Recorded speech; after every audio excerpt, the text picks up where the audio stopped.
Pessoal, a gente vai assistir um vídeo do canal Pauta Militar que afirma que os militares venezuelanos estão ao lado de Maduro, são comprados, corrompidos, etc. E irão prender o González caso ele chegue à Venezuela. Forças Armadas da Venezuela criticam apelo para reconhecer opositor de Maduro como presidente. E ministro ameaça prisão. Mas deve ter muito sujeito dentro da Venezuela que, vendo sua família em condição de escravidão, passando necessidade básica, por causa do regime comuna, socialista, podre, deve se revoltar contra o Maduro. Só que eles não têm o aparato de ação. Em uma democracia, as pessoas podem ter a organização de um contramovimento contra o mal. Agora, em uma ditadura, se tu fizer o menor barulho e não for a favor do ditador comuna, eles te matam. Mas que deve ter entre as fileiras das Forças Armadas venezuelanas pessoas extremamente insatisfeitas, pode ter certeza que tem. Declarações foram feitas no mesmo dia em que o ex-diplomata Edmundo González Urrutia se encontra com o presidente americano, Joe Biden, em Washington. Desde que assumiu o poder, Maduro consolidou uma relação simbiótica com os militares, garantindo privilégios econômicos e cargos de alto escalão em troca de lealdade. Comuna, ele sempre atua em três esferas, tá? A primeira delas é com militares, porque em última instância manda no país quem tem arma. Não adianta vir 100 mil pessoas revoltadas contra 30 mil soldados que têm a AK-47, entendeu? É muito simples. O governo que te desarma, ele pode tentar algo contra tu com o exército depois, tá? Então, a primeira esfera que o Comuna vai agir vai ser assegurar que ele tem o poder de violência nas mãos dele. A segunda esfera é a jurídica, ele vai passar as leis de acordo com o que ele tem na cabecinha pútrida dele.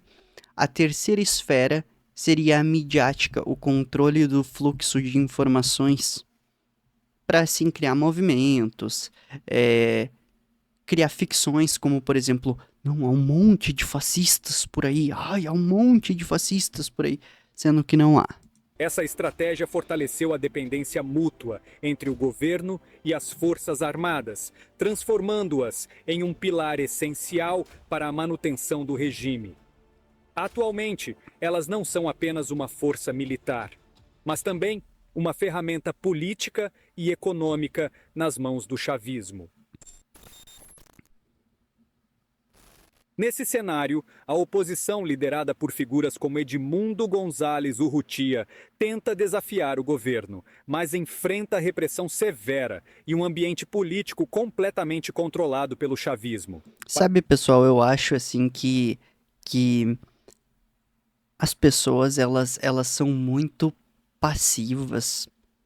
Quando Albert Einstein descobriu uns erros nas teorias mais refinadas da física, e ele enviou os erros para os sujeitos que cometeram esses erros e eram sujeitos extremamente respeitados da física, e os sujeitos debocharam do Einstein. O Einstein chegou e disse o seguinte: a partir de agora eu não vou recorrer mais a vocês que não me escutam e não corrigem seus erros. Eu vou atacá-los nos periódicos científicos. Einstein tinha uma aversão à autoridade. Se as pessoas tivessem esse tipo de aversão, Maduro não poderia colocar suas garras em toda a Venezuela. Se as pessoas fossem um pouquinho mais fortes, sabe? Para complicar ainda mais a situação, o contexto internacional exerce enorme influência.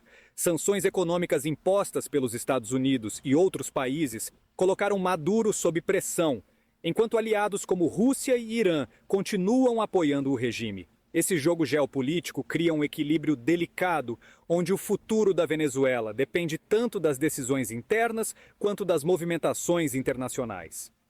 Com a posse de Maduro se aproximando e a oposição prometendo mobilizações, o papel das Forças Armadas se torna ainda mais crucial. Elas serão responsáveis por decidir se continuam sustentando o regime ou se atendem aos chamados de mudança, algo que poderia alterar profundamente o cenário político do país. É até incrível como os comunas conseguiram formar tantos e tantos gênios na obtenção de poder. Isso é uma prova de como a esquerda é extremamente bem organizada. Eles formam.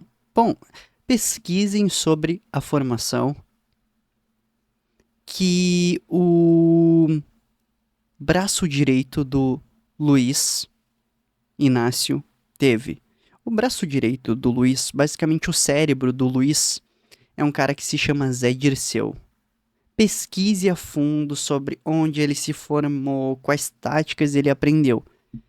Se vocês soubessem o apoio internacional que se formou de comuna para comuna, se vocês soubessem que os treinamentos que esses caras ganham para, assim, ó, adquirir o poder infinito que eles adquirem, vocês estariam de boca aberta. Bom, não é de surpreender a mim, pelo menos que estudo geopolítica, que a direita produz um cara que sabe lidar com o poder e a esquerda produz 50 caras diferentes. Claro, eles têm academia para formação de sujeitos que sabem pegar o poder nas mãos e tomar para si. Agora na direita uns pobres coitados que não sabem mexer com o poder. Forças Armadas da Venezuela são o eixo central que sustenta o regime de Nicolás Maduro em meio à crise política. Desde o início do chavismo, elas foram incorporadas à estrutura de poder do governo, não apenas como uma força militar, mas como uma extensão direta do regime, controlando áreas estratégicas, incluindo setores econômicos como petróleo e mineração. Após as eleições de 2024, esse papel se intensificou, com a posse de Maduro marcada para 10 de janeiro de 2025. O governo adotou uma postura de militarização total, mobilizando milhares de tropas e equipamentos em um esforço para demonstrar força e dissuadir qualquer tentativa de insurreição. Postos de controle foram instalados em Caracas e nas principais cidades, enquanto unidades de reação rápida foram posicionadas estrategicamente em todo o território nacional. O ministro do Interior, Diosdado Cabello, e o ministro da Defesa, Vladimir Padrino, foram figuras-chave nessa operação. Ambos têm se empenhado em manter as fileiras militares alinhadas ao regime, promovendo oficiais leais e reprimindo qualquer sinal de dissidência. Vocês vejam, pessoal, o quanto é importante a lealdade para os comunas. Eles estão ferrados, mas não largam a mão um do outro, apoiam um ao outro. Isso é uma lição que tu tem que aprender quando tu for criar uma empresa. Tem que criar uma boa equipe. Uma equipe que promova quem quer o bem da tua empresa e que elimine os dissidentes, os sujeitos que não querem o bem da empresa. Recentemente, Cabello fez declarações públicas alertando que qualquer tentativa de desestabilizar o governo seria duramente reprimida, enviando uma mensagem clara a opositores e possíveis desertores. Apesar disso, há sinais de fissuras dentro das Forças Armadas. Grupos de militares dissidentes, tanto dentro quanto fora do país, começaram a emitir comunicados pedindo que seus colegas abandonem a lealdade a Maduro e apoiem Edmundo Gonzalez. Esses grupos afirmam que a Constituição e o juramento militar exigem que os soldados protejam a soberania do povo, não o regime. No entanto, até agora, o alto comando militar permanece firme ao lado de Maduro, incentivado por benefícios financeiros, privilégios e a ameaça constante de retaliação. O chavismo tem usado... Vocês vejam, pessoal, outra coisa aqui. Tem mano que por dinheiro rebola e usa até batom. Se os caras são capazes de prejudicar a própria pátria, a própria família, são capazes de matar pai e mãe por poder, vocês acham mesmo que eles não colocariam um batonzinho e não rebolariam por dinheiro? Acham mesmo? Esses caras, embora falem muito sobre comunismo, socialismo, igualdade, liberdade, não sei o que, não sei o que, aqueles bordões todos, né, dos comuna. No final das contas, eles amam o dinheiro mais do que qualquer um que eu já vi. Esses são os verdadeiros dinheiristas do mundo, sabia? Por exemplo, o Elon Musk pega milhões para colocar numa empresa, para ele ter uma trabalheira desgraçada. Ele não tem muito apego com dinheiro. Já pagou 10 bilhões de dólares só em impostos. Não, nunca ligou muito, nem reclamou de ter pago impostos. Agora, esses caras são loucos por dinheiro, são fanáticos. Eles só veem o dinheiro e nada mais. É dinheiro e poder, dinheiro e poder, dinheiro e poder. Esses são os verdadeiros dinheiristas. Táticas de intimidação para manter o controle, incluindo a detenção de militares suspeitos de conspiração e a vigilância interna. Enquanto o governo tenta projetar uma imagem de estabilidade, a verdade é que a situação é frágil. O apoio incondicional das Forças Armadas é vital para a sobrevivência de Maduro, mas à medida que a oposição aumenta a pressão e o descontentamento popular cresce, surge a pergunta: até quando os militares continuarão a sustentar o regime? A oposição venezuelana, liderada por Edmundo González Urrutia, intensificou sua busca por apoio internacional após as eleições contestadas de 2024. Em um esforço para legitimar sua reivindicação à presidência, González embarcou em uma agenda diplomática que incluiu reuniões com líderes mundiais e organizações internacionais. Nos Estados Unidos, ele foi recebido pelo presidente Joe Biden, que reafirmou o apoio à luta pela democracia na Venezuela. Durante o encontro, Biden destacou a coragem do povo venezuelano e a importância de uma transição pacífica de poder. Essa reunião foi um marco, reforçando a posição de González como um representante legítimo da oposição. Além disso, Biden condenou as repressões do regime de Maduro e garantiu que os Estados Unidos continuariam aplicando sanções econômicas e diplomáticas contra o governo venezuelano. Outros líderes internacionais também manifestaram apoio. Em Buenos Aires, González encontrou o presidente da Argentina, Javier Milei, e em Montevidéu conversou com Luiz Lacalle Pou, do Uruguai. Essas reuniões reforçaram o reconhecimento regional de sua luta contra o chavismo. Mesmo líderes de países como Paraguai e Panamá expressaram solidariedade, indicando um crescente isolamento diplomático de Maduro na América. Vocês têm noção do que está acontecendo atualmente em 2025? Uma sucessão de coisas incríveis, pró-democracia, pró-bons valores como liberdade de expressão, liberdade humana. Tudo isso parece que o jogo virou, sabe? Eu não sei explicar, mas a sensação que eu tenho é a seguinte, ó. Existe um projeto maldoso e maquiavélico que em algum momento foi refutado e ele continua em andamento e até ganha mais força. E aí, esse projeto maquiavélico avançou tanto que tornou a vida das pessoas tão insuportável que todo mundo está rejeitando este projeto maquiavélico agora. Presidentes que falam a favor desse projeto maquiavélico são vistos como nojeiras brabas. E pessoas que são pró-bons valores, como liberdade de expressão, ciência, avanço, etc., não revolucionárias, estão sendo bem vistas pela maioria. Parece que os ares mudaram, sabe? Latina.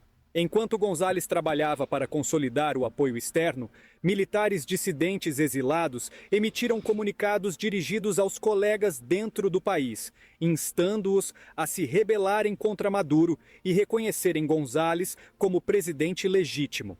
Esses apelos, transmitidos por redes sociais e canais de mídia internacional, buscaram mobilizar setores descontentes das Forças Armadas e da população.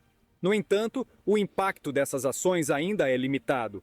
O controle estrito de Maduro sobre as instituições venezuelanas e sua capacidade de reprimir movimentos opositores dificultaram avanços significativos. Mesmo assim, a crescente atenção internacional colocou o regime sob uma pressão inédita, aumentando a tensão à medida que a data da posse se aproxima. Com os olhos do mundo voltados para a Venezuela, a oposição espera que a combinação de apoio externo e pressão interna seja suficiente para enfraquecer a base de sustentação de Maduro. À medida que a data da posse de Nicolás Maduro se aproxima, o futuro da Venezuela permanece envolto em incertezas, com vários cenários possíveis emergindo desse impasse político e militar. O primeiro cenário é o da consolidação do regime. Caso as Forças Armadas continuem leais a Maduro, ele poderá assumir um terceiro mandato, com relativa estabilidade interna, apesar das crescentes pressões internacionais. Nesse caso, o chavismo reforçaria sua estratégia de controle militar e repressão, ao mesmo tempo em que busca fortalecer laços com aliados estratégicos como Rússia e China para mitigar os impactos das sanções ocidentais. Essa continuidade, no entanto, perpetuaria a crise humanitária e o isolamento diplomático do país. Eu não sei nem por que esse ditador comum. Quer dizer, eu sei o porquê esse ditador comuna ele quer mais mandatos. É porque ditador comum é tudo doido e quando eles não têm o poder nas suas mãos, eles se sentem tristes. Quando eles não têm o poder nas mãos deles, eles ficam gritando assim, ó, igualdade, políticas sociais, pelo fim da extrema direita. E aí quando eles chegam ao poder, eles todas as vezes em que um comuna chegou ao poder, ele conseguiu fazer um governo pior do que uma extrema-direita libertária ou liberal. Todos os governos de extrema-direita liberal, como com o Estado mínimo, como Ronald Reagan, Margaret Thatcher, etc., foram infinitamente superiores a governos com Estado máximo, como, por exemplo, o regime alemão do Adolf, o regime cubano, o regime chinês, o regime norte-coreano. Então, a cabecinha do comuna é esbravejar, falar mal da extrema-direita libertária ou extrema-direita liberal, que na verdade de extremo não tem nada, é só porque tá no polo de ter mais poder na sociedade mesmo, não existe extrema-direita, tá? E a organização do poder do modo fascista é muito parecida com a socialista. Na verdade, Mussolini era socialista, o partido do Hitler era o Partido Nacional Socialista. A estrutura de poder do fascismo ela é muito semelhante a qualquer estrutura de poder socialista barra comuna. Comuna é tudo doida, no final das contas. Eu nem sei por que eu perco meu tempo refutando. Bom, na verdade eu sei por quê. Porque existem pessoas como, sei lá, Jones Manuel, Ian Neves, Cauê Moura, Felipe Neto. E essas pessoas existem, são reais, elas acham que têm razão e na verdade querem só uma revolução para ter poder e xingar a extrema-direita, que é um conceito abstrato na cabeça deles que não se confere na vida real. O segundo cenário envolve uma insurreição interna, liderada por setores dissidentes das Forças Armadas. Embora ainda tímidos, os apelos de militares exilados e o descontentamento crescente entre a base podem evoluir para um movimento de ruptura. Caso isso ocorra, a possibilidade de um golpe militar ou de uma rebelião armada se torna real, desafiando diretamente a autoridade de Maduro. No entanto, um confronto desse tipo acarretaria riscos de instabilidade prolongada e agravamento da violência. Um terceiro cenário seria uma intervenção internacional, com base na pressão exercida por aliados da oposição, como os Estados Unidos. Embora improvável no curto prazo, devido às complexidades políticas e geoestratégicas, uma operação desse tipo poderia ser desencadeada caso a repressão de Maduro escale a níveis que comprometam a segurança regional ou provoquem uma crise migratória ainda maior. No entanto, esse caminho é altamente controverso e enfrentaria forte resistência de aliados de Maduro e de setores da comunidade internacional. O último cenário é o de uma transição negociada. Apesar das tensões extremas, diálogos entre o chavismo e a oposição poderiam emergir como uma alternativa para evitar um colapso completo. Isso exigiria concessões significativas de ambos os lados, incluindo garantias para que membros do regime não enfrentem represálias em troca de eleições livres e justas no futuro. Embora improvável no curto prazo, esse seria o desfecho menos danoso para o país. Independentemente do caminho que será trilhado, o destino da Venezuela dependerá de um equilíbrio delicado entre forças internas e externas. As Forças Armadas continuarão sendo o elemento decisivo nesse cenário, enquanto o povo venezuelano permanece como o maior impacto humano dessa crise. O que está claro é que os próximos dias serão cruciais e o mundo observará de perto os desdobramentos dessa batalha pelo futuro da Venezuela. E aí, pessoal, o que vocês acham? Os militares venezuelanos irão trair a pátria e continuar subordinados ao pútrido comuna socialista Maduro? Qual é a opinião de vocês? Galera, eu tenho algo muito importante para todos vocês. Eu montei o PEC Elite. Eu quero que o retorno de vocês seja assustador. Eu quero que as pessoas que conviveram com vocês e têm aquela imagem mental ruim de vocês, quando virem novamente vocês, pensem, tem algo de diferente. Portanto, eu montei o PEC com diversos treinamentos lendários. O Renascer dos Estrategistas, que reseta a tua personalidade boba e te faz pensar como um estrategista. O Fortune, que contém as sementes da riqueza. Foco e essencialismo para te aprender a dominar o teu tempo. A Suprema Jornada do Poder Pessoal, onde eu peguei princípios da espiritualidade mais elevada. Bom, basicamente são princípios até de ocultistas, mas que desvendaram a real do mundo e apliquei eles ao desenvolvimento pessoal, muito semelhante ao que o Napoleão Hill fez, que pegou princípios do ocultismo e aplicou o desenvolvimento da fortuna e foi o maior nisso de gerar novos milionários. Enfim, são distintos treinamentos que te levarão a ser parte da elite. Pode confiar, não tem erro. Segue aquilo ali por A mais B e o teu retorno vai ser assustador. As pessoas vão pensar, nossa, por que eu fui fazer inimizade com esse cara? Nossa, por que eu rejeitei esse cara? Nossa, por que eu não tratei ele melhor? Eu tenho certeza, o teu retorno vai ser assustador. Tudo que te separa dos grandes é o teu nível informacional. E, sejamos honestos aqui, quem é o sujeito que mais leu no Brasil?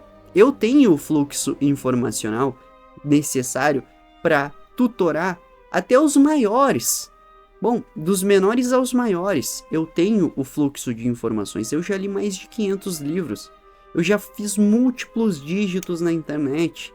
Eu sou respeitado, sou um homem de palavra. Quando erro, sou humilde e digo, errei. Tenho um alto QI, uma vantagem biológica, né, cerebral ou corporal, eu não sei se o QI... Bom, existem estudos de que os nossos órgãos têm funções análogas ao nosso cérebro, portanto eu não sei se os órgãos, o corpo, os tecidos em gerais impactam em algum percentil do QI. Então, vou categorizar como alto QI igual a vantagem biológica. Enfim, bom, quem confia em mim, clica no primeiro link da descrição para conhecer o PEC Elite. Façam o retorno de vocês ser assustador.